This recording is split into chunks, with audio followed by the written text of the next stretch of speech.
The moment my phone rang, I was buttering toast. That's what I remember. The kids were fighting over cereal, some cartoon was blaring on TV, and I had that calm, routine morning hum in my head, the kind you don't even notice until it shatters. When I saw the unknown number, I almost didn't pick up. I thought it was spam. "Mr. Porter?" the voice on the line said. Your wife was in a car accident. A serious one. You should come." And just like that, everything split. Time. Thought. Air. Nothing was solid anymore. Rachel had left for a work trip that morning, 6:30 a.m. She kissed me on the cheek, half awake, said she'd call when she landed in Charleston. Said the meetings would run late. I'd heard it 100 times before. I didn't ask questions. We were 10 years into marriage. You don't question business trips when they come with predictable routines and expense reports. Now I was on the I-26, heart clawing at my throat, driving like I'd left my soul behind and was chasing it on 4 wheels. She was in critical condition, brain trauma, broken ribs, collapsed lung. They'd airlifted her. The nurse said I was lucky she survived the first few hours. I wasn't allowed into the ICU right away. I sat in a plastic chair with blood thumping behind my eyes while some hospital TV played muted weather reports. They put a clipboard in my hands. I filled out insurance details with a pen that barely worked. My hands were shaking. I hadn't cried yet. Rachel stayed unconscious for 3 days. I didn't leave. Not once. I slept on a vinyl bench with a scratchy blanket someone handed me. Our kids, Emma and Josh, were with my sister. I told them Mommy was sleeping. I didn't say anything about the machines, or the way her face looked swollen and strange through the ICU glass. When she finally opened her eyes, I thought it would feel like a miracle, and it did, for maybe 5 seconds. Then she looked right at me and asked, "Who are you?" I smiled. I thought she was joking. Very funny, but she wasn't joking. Her face was pale, tight with confusion. "Where am I?" I felt the ground shift. The doctors called it retrograde amnesia. Said she'd lost long-term memory with only fragments remaining from early adulthood. She thought she was 23. She didn't remember our wedding, didn't remember our home, didn't, remember our kids. She remembered a cat she had in college, her favorite professor, an ex-boyfriend named Alan, not me. They told me to be patient. That memory could return. That sometimes it didn't. I nodded through it all, pretending I understood anything they were saying. But inside, something darker than fear was spreading. I spent every day by her side. I brought her photos of our wedding, the kids, birthdays, vacations. She stared at them like they were stock images, smiled politely, said, "That's cute." Nothing more. Sometimes, though, she'd say something strange. "Did Alan call?" Or, "He always loved the ocean." I asked her once, "Who's Alan?" She blinked at me like I was the crazy one. "My boyfriend," she said. "We've been together for years." That night, I sat in my car in the hospital parking lot for 2 hours. I didn't cry. I just sat there, engine off, windows fogging, feeling something in my chest I couldn't name. A part of me told myself, it's the trauma, the accident. Her brains just mixed things up. I held on to that thought like it was the last rope before the fall. A week passed, then another. She started physical therapy. Her body was healing faster than her mind. She still didn't recognize me. I went home for a day, just one. I needed to get clean clothes, check on the kids. My sister said Emma had started asking why Mommy didn't call. When I came back, something was off. The nurse at the front desk wouldn't meet my eyes. Her mouth tightened when I told her my name. She said Rachel was in her room. I walked in. There was a man sitting beside her bed. Tall, early 40s, clean-shaven, tan jacket. He was holding her hand. She looked up. Her face lit up in a way I hadn't seen since before the accident. "There you are," she said, smiling at him. I froze in the doorway. The man stood, calm, respectful. "You must be her husband," he said. "Who are you?"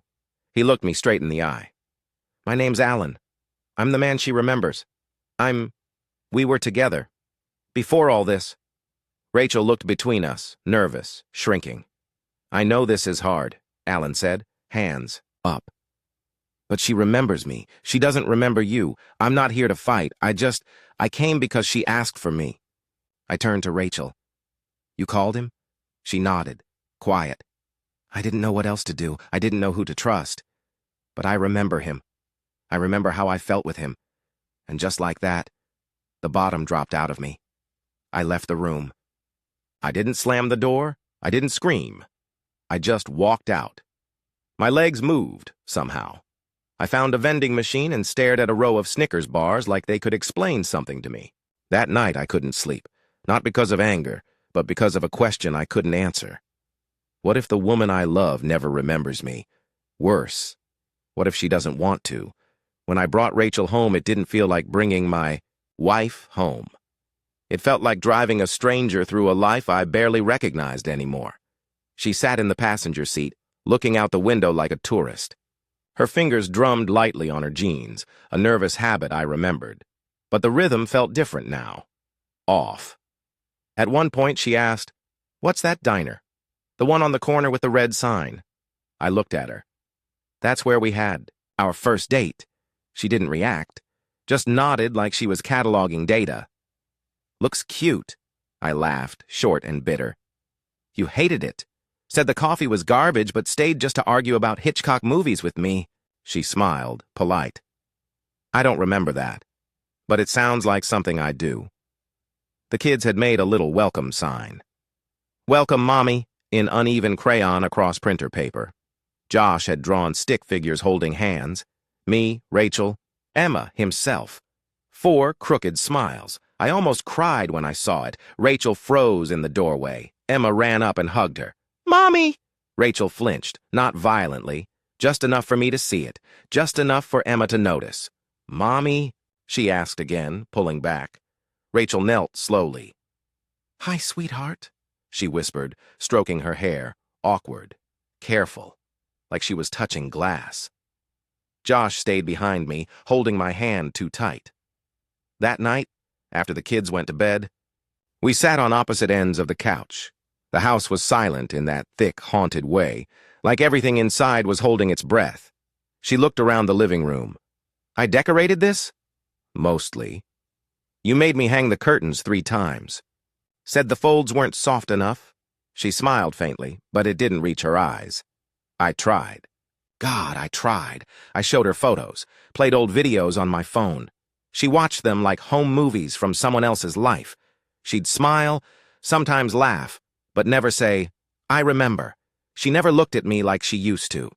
There was always this layer of polite detachment, like I was a kind neighbor doing her a favor.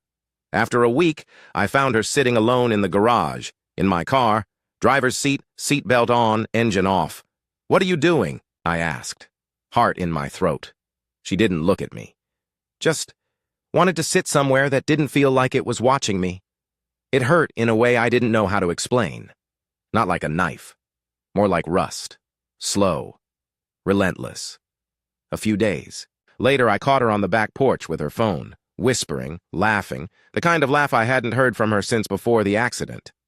I didn't say anything, just stood behind the glass, watching. She came inside a few minutes later, eyes lighter than they'd been in weeks.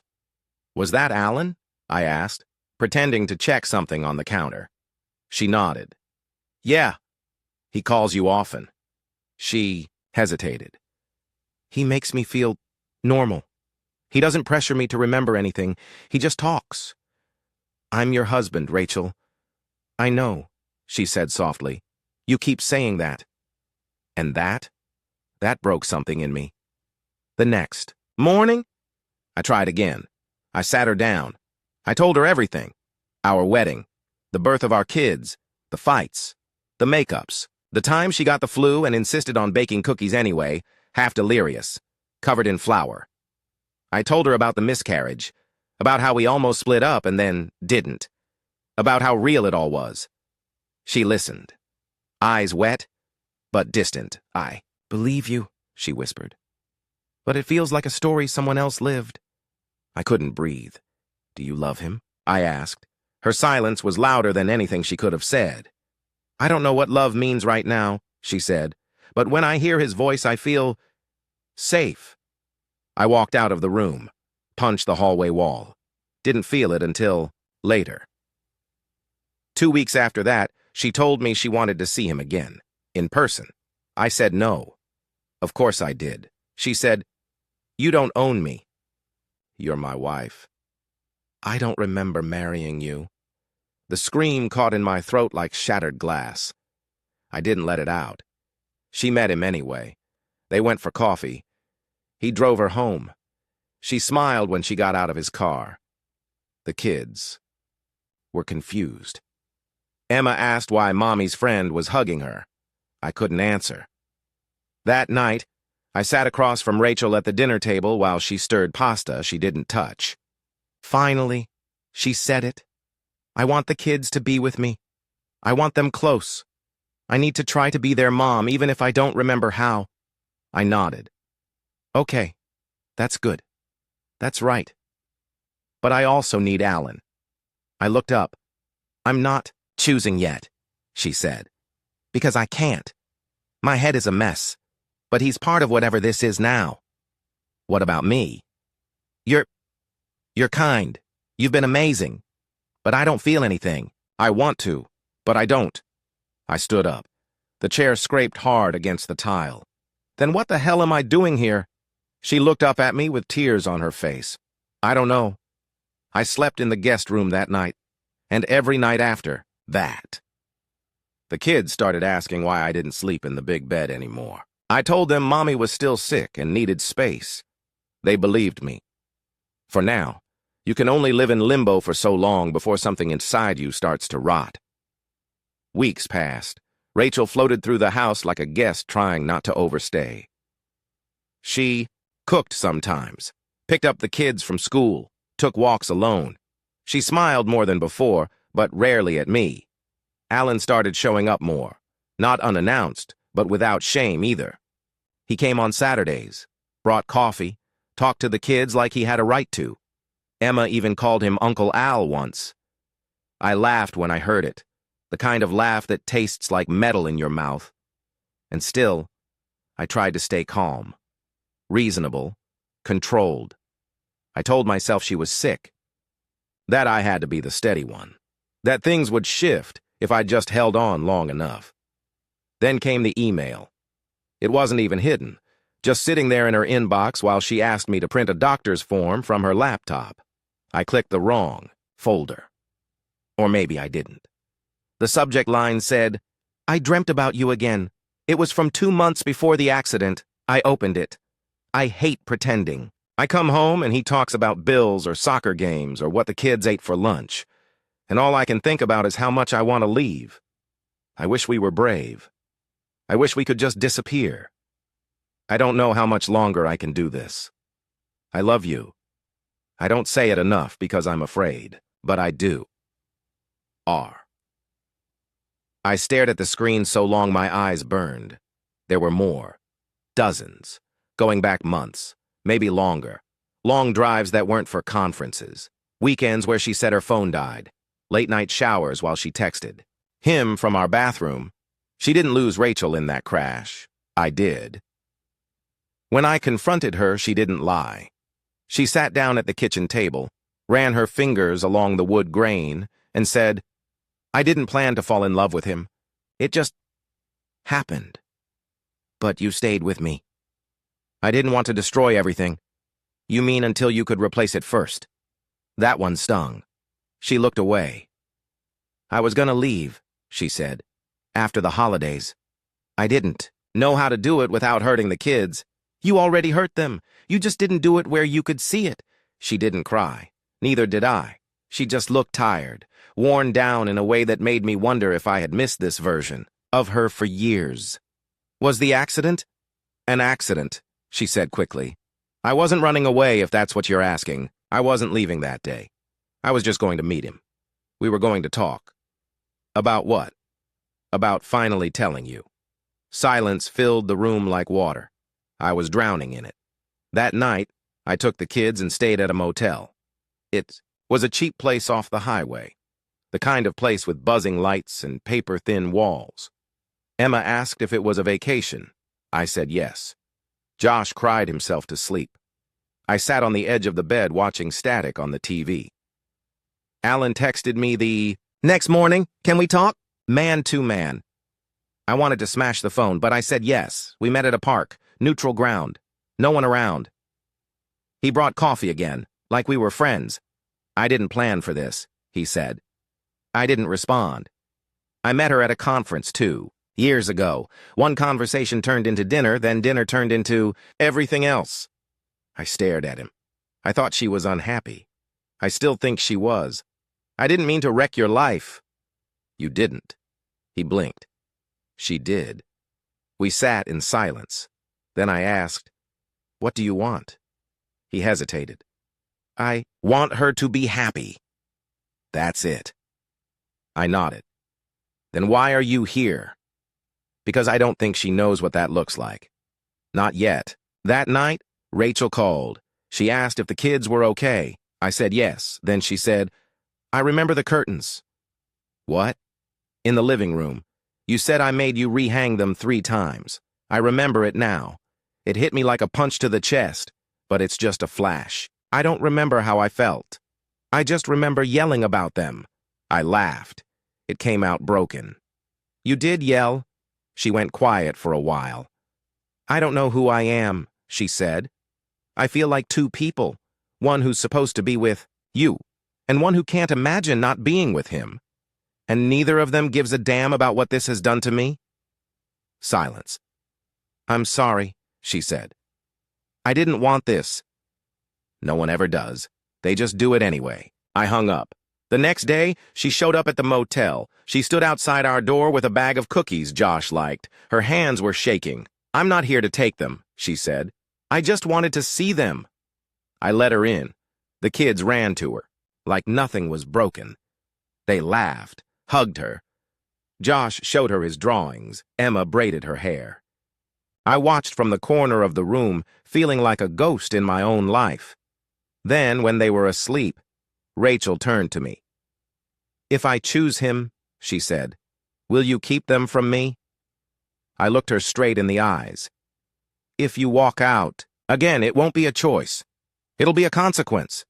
Tears welled in her eyes. Please don't make me pick between love and my kids. I leaned in, quiet. You made that choice the day you let someone else into your heart. You just didn't think you'd have to pay for it. She left without another word, and I sat on the motel floor, surrounded by the smell of crayon, sugar, and betrayal.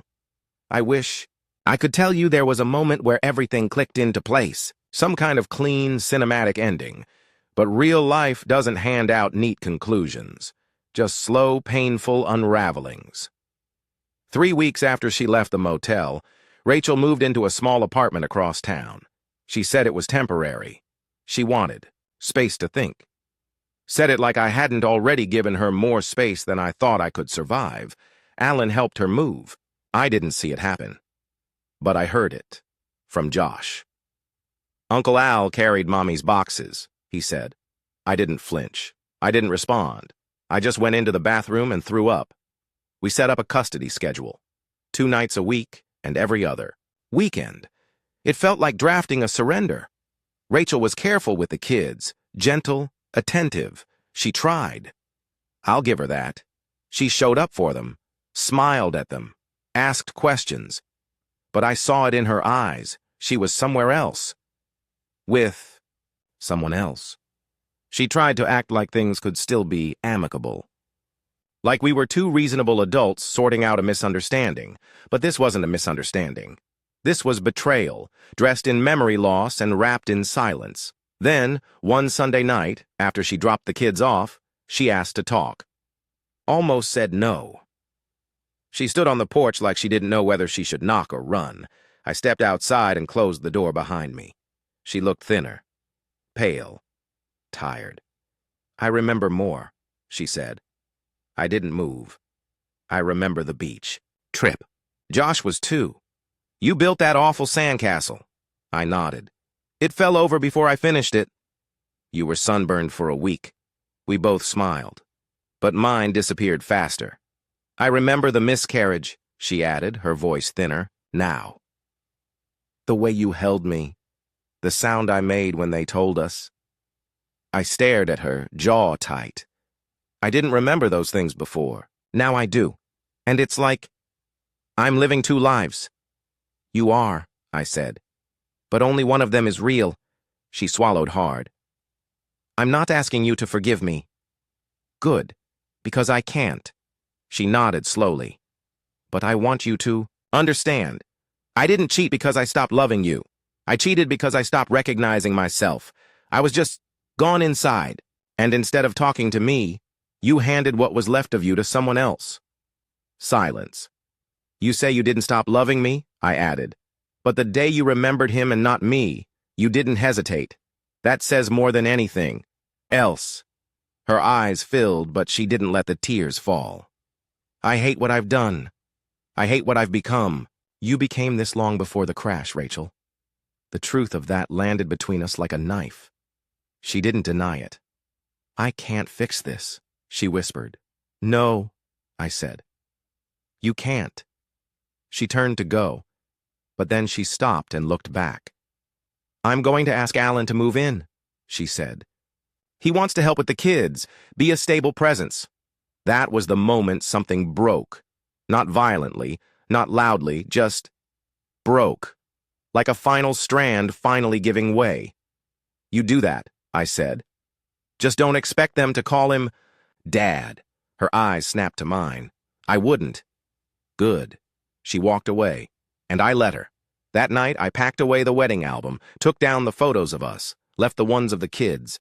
I sat on the floor of the living room surrounded by ghosts of a life I no longer had, and realized I wasn't angry anymore.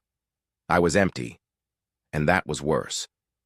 For weeks after, I walked around like a man freshly skinned. Everything felt raw. Conversations.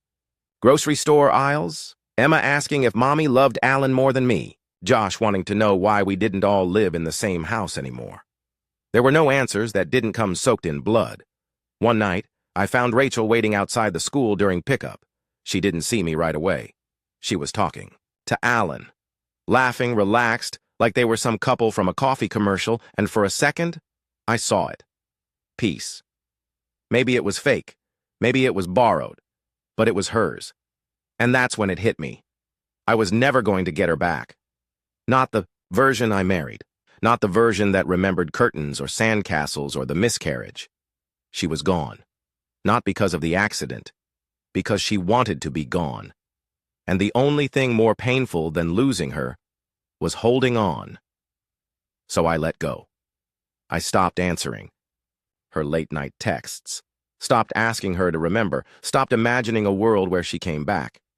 I focused on the kids, on building something new with the ruins I had left. I wasn't whole, but I was honest. And for the first time in a long time, that felt like enough. The last time we spoke, really spoke, was at Josh's school play. She sat in the row behind me. We didn't say much, but as the lights dimmed, she leaned forward and whispered, "You were a good husband." I nodded. "And you," I said, "were the love of my life." She didn't respond. She didn't have to. We both knew how the story ended. Not with a scream, not with a slammed door, just a quiet final page turning.